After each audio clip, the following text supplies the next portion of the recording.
হারাচ্ছে, সন্তান হারার কষ্টটা সে বুঝে না। সন্তান হারানোর কষ্টটা সে যদি বুঝতো তাহলে এতগুলি সন্তানের গুলি লাগতো না, সে এতদিন এভাবে চুপ থাকতো না।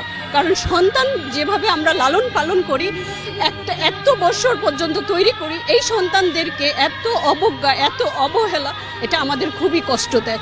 একটা ব্যান থেকে একটা বাচ্চাকে এভাবে টেনে হিসেবে ফেলে, আমরা কুকুর বিড়ালকেও এইভাবে ফেলি না। সে একটা সন্তানকে কেন, সন্তানকে আমাদের এতই নিকৃষ্ট বা এতই, আমি এই সন্তানের কষ্ট, এটা আমার সবচেয়ে বেশি ব্যথা দেয়। আমি এটা নিতে পারি না যখন ব্যান থেকে এমনভাবে টেনে হিচড়ে ফেলে দেয়, তার গোপনাঙ্গ দেখা যায়। এটা কত কষ্টের, কত অপমানজনক, এটা খুবই লজ্জার। এটা আমি আমার প্রচন্ড, এটা বুলেট আঘাতের থেকে এটা বেশি আমার গায়ে লাগে। এটা আমি নিতে পারি না, কারণ আমার 3টা সন্তান আছে। আমি এই 3টা সন্তানকে কত কষ্ট করে বড় করেছি সেটা আমি জানি, আর আমার আল্লাহ জানে। আমার হাজবেন্ড দেশের বাইরে থাকে, সে 20 বছরের ওপরে থাকে।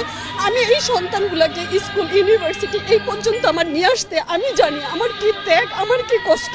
এই কষ্টের উপরে বুলেট ছোড়া এত সহজ কিভাবে হতে পারে? কারণ সে বারবার বলে তার স্বজন হারিয়েছে, তার সন্তান হারাই নেই। সন্তান হারানোর কষ্টের সাথে দুনিয়ার কোনো কষ্ট মিলবে না। আমরা বাবা মা মারা গেলে মেনে নিতে পারি, আমরা আশা করি আমরা একদিন মারা যাব, আমার সন্তান আর সামনে থাকবে। সেই সন্তানই যদি না থাকে, আমি বাসায় কিভাবে থাকি? আমরা খেতে পারি না, ঘুমাইতে পারি না, রান্না করতে পারি না, আমাদের কোনো কাজ ওঠে না। কালকে সারাটা রাত ঘুমাইতে পারি না। 11 নম্বর সেক্টরে যে অবস্থা, কারণ এই স্কুল থেকে আমার বাচ্চা বের হয়েছে, মাইল আছে, তাদেরই কত সহপাঠীগুলি মারা যাচ্ছে। আমার মেয়ে দেশের বাইরে থেকে সে প্রচন্ড কষ্ট পাচ্ছে যে আম্মু এটা কিভাবে শেষ করা যায়। কারণ আমার সন্তানটা, আমার ছেলেটা যখন বের হয় বা আমি টেনশনে থাকি, আমার বাসায় কি পুলিশ আসবে?